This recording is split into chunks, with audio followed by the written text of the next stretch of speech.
Occasion ఏదైనా location ఎక్కడైనా తెలుగువారి వేడుక అంటే ఆలివ్ మిఠాయి ఉండాల్సిందే.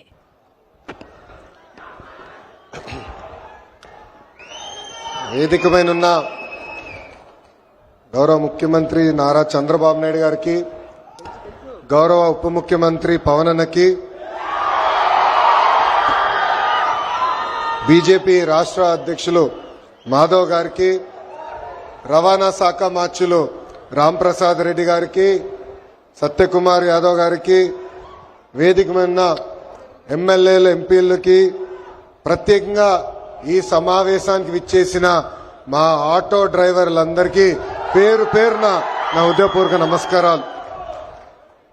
ఇంట్లో ఎన్ని ఇబ్బందులున్నా ఎవరన్నా ఆటో ఎక్కితే నవ్వుతూ పలకరిస్తారు మా ఆటో డ్రైవర్లు.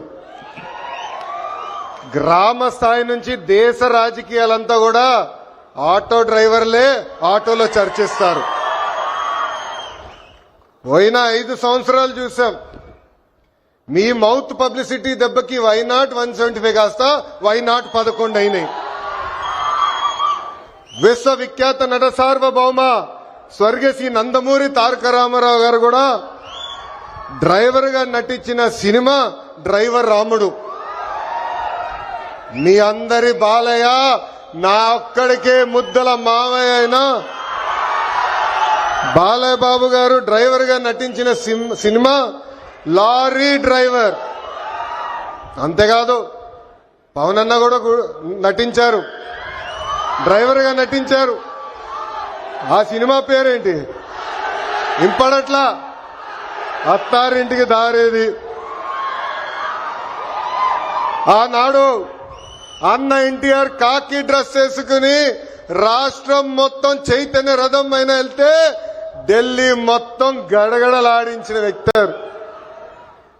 చంద్రబాబు నాయుడు గారికి ఆటో డ్రైవర్ల సమస్యలు బాగా తెలుసు.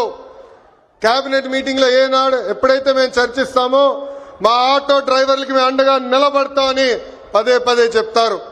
అందుకే ఆటో డ్రైవర్ల సేవ పేరుతో ఈ రోజు ఈ పథకం మన ప్రజా ప్రభుత్వం రూపొందించింది. నేనెప్పుడు తిరుగుతున్నప్పుడు ఆటో వెనకాల ఉన్నా మీరు ఏదైతే రాస్తారో చదువుతూ ఉంటా. ఒక కొటేషన్ నాకు బాగా నచ్చింది. ఆ కొటేషన్ ఏంటంటే, వర్షం ఎలా పడుతుందని పిల్లలు అడిగినప్పుడు దేవుడు కురిపిస్తున్నారని చెప్పొద్దు, మనం ఒక్క మొక్క నాటితే ఒక్క నీటి బట్టు వర్షం ద్వారా వస్తుందని ఒక ఆటో డ్రైవర్ పెట్టుకున్నారు. అంటే ప్రకృతి పట్ల మనకున్న బాధ్యత ఆ ఆటో డ్రైవర్ ఈరోజు సమాజానికి నేర్పిస్తున్నారు. ఇంకొక ఆటో డ్రైవర్ కొటేషన్ చూసా, అందరూ బాగుండాలి దాంట్లో నేను కూడా బాగుండాలని చెప్పారు. మూడో కొటేషన్, జరా భద్రం భయ్యా మనందరం చల్లగా ఇంటికి వెళ్ళాలి. అంటే స్పీడ్ గా నడపద్దు, ర్యాష్ గా నడపద్దని ఆ ఆటో డ్రైవర్ చెప్పే పరిస్థితి. ఈ కొటేషన్లన్నీ మీకు ఎందుకు చెప్తున్నానంటే, మా ఆటో డ్రైవర్ల మనసు పెద్ద మనసు. ఎవరన్నా బ్యాగ్ మర్చిపోతే తిరిగి వాళ్ళకి అందిస్తారు, ఎవరన్నా పొరపాటున సెల్ ఫోన్ మర్చిపోతే వాళ్ళ ఇంటికి చేర్చుతారు. అంతేకాదు విలువైన వస్త్రాలు దొరికితే ఏకంగా మా పోలీస్ సోదరులు దగ్గరికెళ్ళి డబ్బులో లేని వస్త్రాలు దొరికినాయి, ఇది మీరు జాగ్రత్త వాళ్ళకి చేర్చాలని చెప్పే పెద్ద మనసు ఉన్న వ్యక్తులు మా ఆటో డ్రైవర్లు. ఆటో వెనుక నవ్వు తెప్పించే కొటేషన్లు కూడా ఉన్నాయి స్వామి. అప్పు చేసి కొన్నాను నన్ను చూసి ఏడవద్దు అని చూసావిడు. అప్పు చేసి కొన్నాను నన్ను చూసి ఏడవద్దు. ఇంకోటి, హాయని ఆశ పెంచొద్దు, బాయని బాధ పెట్టద్దు. అంటే ఎప్పుడు ఆటో వెనకాల బండి ఉంటే నవ్వుతూ ఉంటాం. సమాజం పట్ల మాకున్న బాధ్యత తెలుస్తుంది. ఎన్ని సమస్యలున్నా ఎన్ని ఇబ్బందులున్నా నవ్వుతూ ఆదరిస్తారు మా ఆటో డ్రైవర్లు. అందుకే యువగలం పాదయాత్రలో ఆటో డ్రైవర్లతో ప్రత్యేకంగా నేను సమావేశం ఏర్పాటు చేసుకున్నా. వాళ్ళు ఎదుర్కొంటున్న సమస్యలు నేను తెలుసుకున్నా. ఆనాడు ఆటో డ్రైవర్ నాకు చెప్పింది ఒకటి, కుడి చేతిలో 10,000 పెడతారు, ఎడం చేతిలో 20,000 రూపాయలు లాగేస్తారని. అరే ఎట్లా లాగుతున్నారా భయ్య అని అడిగా. గ్రీన్ ట్యాక్స్ పెంచారు, 20,000 రూపాయలు చేసి బాదుతున్నారన్నారు. అదేవిధంగా రోడ్ల పైన ఉన్న గుంటలు పూడ్చట్లేదు, 5 సంవత్సరాలు ఎవరు పట్టించుకోలేదు. ఆ గుంటల వల్ల మా ఆటోలు రిపేర్లకు వస్తున్నాయి, దీనివల్ల చాలా చాలా ఇబ్బంది పడుతున్నామని ఆనాడు చెప్పారు. అందుకే మీ ఆదరణతో 94% సీట్లు ఈరోజు ప్రజాప్రభుత్వం కైవసం చేసుకుంది. మన ప్రభుత్వం అధికారంలోకి వచ్చిన వెంటనే గ్రీన్ ట్యాక్స్ ని ఏకంగా 3,000 రూపాయలకి తగ్గిస్తాం జరిగింది. అంతేకాదు పవనన్న నాయకత్వంలో సుమారుగా 2,000 కోట్ల రూపాయలు ఖర్చు పెట్టి గుంటలంతా కూడా మనం పూడ్చడం జరిగింది. ఈ రోజు ఎక్కడ లేని విధంగా కొత్త రోడ్లు కూడా మన ప్రభుత్వం వేస్తున్నాం. అంతేకాకుండా ఆటో స్టాండ్లు ఏర్పాటు చేయాలి, మీకు అక్కడ తాగునీరు అందజేయాలి. ప్రత్యేకంగా మహిళలు ఆటోలు తోలుతున్నప్పుడు వాళ్ళకి కావాల్సిన టాయిలెట్లు కూడా అక్కడ ఏర్పాటు చేయాలి. ఎలక్ట్రిక్ ఆటోలు మీకు అందిస్తమే కాదు, ఛార్జింగ్ పాయింట్ కూడా ఏర్పాటు చేయాలని ఆనాడు మాకు చెప్తాం జరిగింది. ఇది చేసే బాధ్యత కూటమి ప్రభుత్వం తీసుకుంటుందని ఈ సభాముఖంగా ప్రజలందరికీ నేను తెలియజేస్తున్నాం.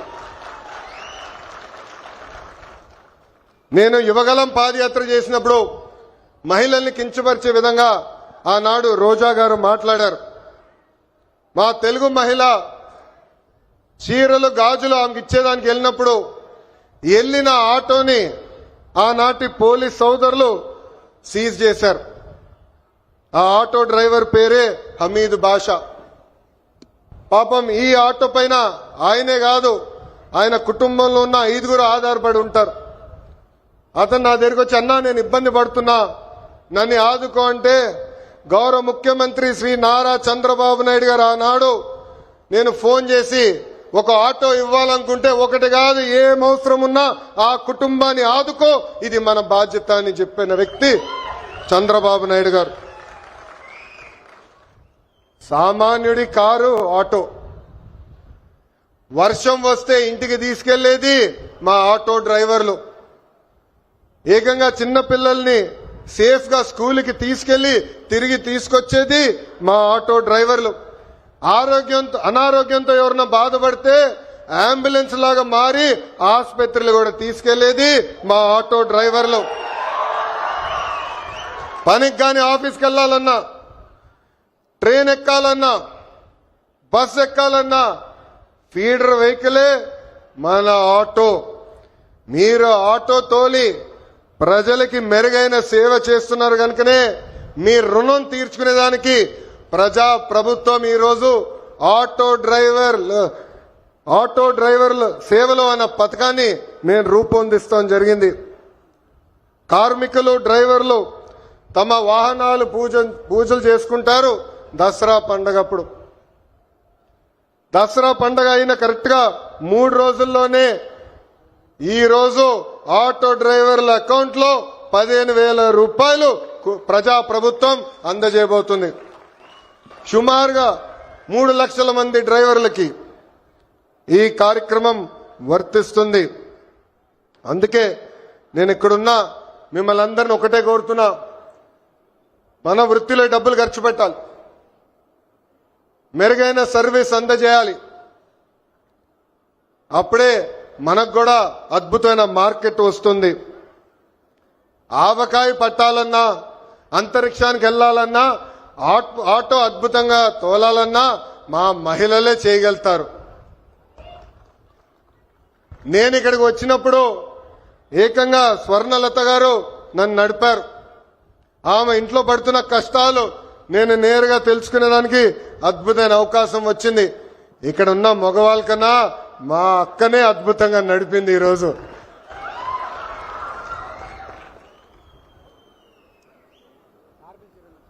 పంపించండి, ముఖ్యమంత్రి గారు తిరిగిచ్చుంటారు.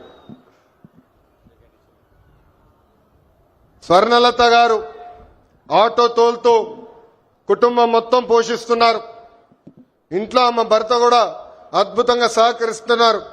ఇద్దరు కలిసికట్టుగా పనిచేసి ఈ రోజు ఆ కుటుంబాన్ని ముందలు తీసుకెళ్తున్నారు. తల్లి నాకు చెప్పింది, తల్లికి వందనం అందింది. ఉచితంగా గ్యాస్ సిలిండర్లు ఏదైతే దీపం పథకం కింద ఇస్తున్నామో అది కూడా అందింది. అంతేకాదు ఇంట్లో ఉన్న పెద్దమ్మ అత్తగారి కూడా ప్రజా ప్రభుత్వం ఈ రోజు పెన్షన్ కూడా ఇస్తాం జరుగుతుంది. అందుకే ఈ సభాముఖంగా ఇక్కడ ఉన్న మగవాళ్ళందరినీ నేను కోరుతున్నా, ప్రత్యేకంగా ఆటో డ్రైవర్లను కూడా కోరుతున్నా, మహిళల్ని మనం గౌరవించాలి. తెలుగు వాడక భాషల్లో మహిళల్ని కించపరిచే విధంగా కొన్ని పదాలు వాడతాం. గాజులు తొడుక్కున్నావా, చీర కట్టుకున్నావా, అమ్మాయిలాగా ఏడవద్దని. దీనికి ఫుల్ స్టాప్ పెట్టాలి. ఇది మనం వాడకూడదు. ఈరోజు ఆంధ్ర రాష్ట్రంలో ప్రతి ఆటో డ్రైవర్ నేను కోరుతున్నా, ప్రజల్లో చైతన్యం తీసుకొచ్చే శక్తి మీలో ఉంది.